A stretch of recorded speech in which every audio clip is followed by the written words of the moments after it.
እግዚአብሔር ይመስገን ደህና ነኝ ሰሞት ማን ይባላል ማማ ነጋሴትቻ ቆጮ ለመስራት ምን ያህል ጊዜ ወስዶታል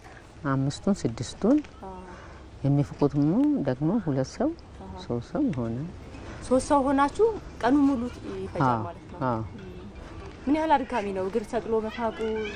ማለት ነው ድካም አለው ከመጀመሪያ እስከ መጨረሻ ድካም አለው ድካሙ ብዙ ነው ቆጮ ግን ከተፋቀ በኋላ ከመሰለ በኋላ ይቀጠቀጥና በቃ ተቀጥቅጦ ተጻጥቦ የሚሸጥም ከሆነ ይሸጣል የማይሸጥም ከሆነ ወደ ቤት አስገብቶ ይበላል ለቀለብ ይሆናል እንደው ይሄንን ድካም ሊቀንስ የሚችል ነገር እንደው በመጣልን ብለው አስበው ያቃሉ እርሶ ከየት ይመጣል ታዲያ ብናስብም እንኳን አናገኝም አይገኝም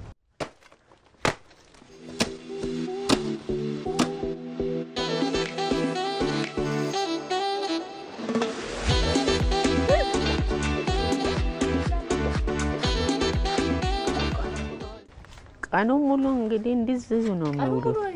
በጣም አድካሚ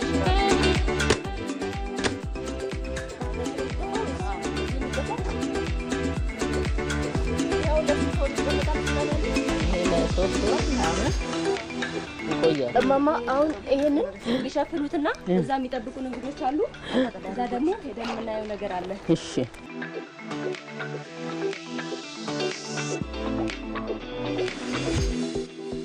እዚህ ጄት የመጣሁት እዛ ያሳዩኝን የቆጮ አሰራር ስርዓት ያድካቢ የነበረውን እሱ ሊቀንስ የሚችል ማሽን ተሰርቷል የሚለውን ለማየት ነው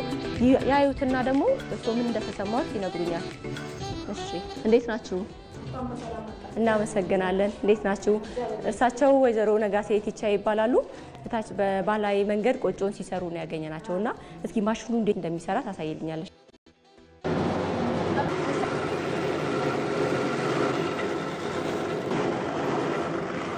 ይሄ ደግሞ ዛምቾ ከጉልባል የሚወጣ ማለት ነው እዛ እንደዚህ ባንቲን የምጨፈጨፈ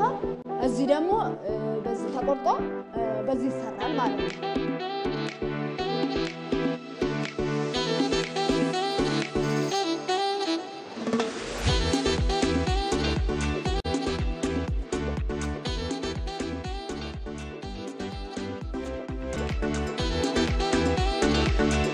ማማ እንዴት አዩት ማሽኑን ቀደም ሲፍቁ ሲቀጠቅጡ ነበር ያየነውና ይሄን ማሽን ምን ያህል ስራ ያቀላል ምን ተሰማውስ እስኪ እሱ ማሽኑ ቆንጆ ነው በአገራችን መምጣቱ በጣም ደስ ይላል ስራውንም ያቀላል የሰውንም ድካም ቀንሳል ሁሉም ግን በየቤቱ ቢኖረው ሁሉም ቢኖረው ለሰራበት ይችላል ግን አንድ ብቻ ሁለት ብቻ ቢኖር የፈላጊም ደግሞ ብዙ ነው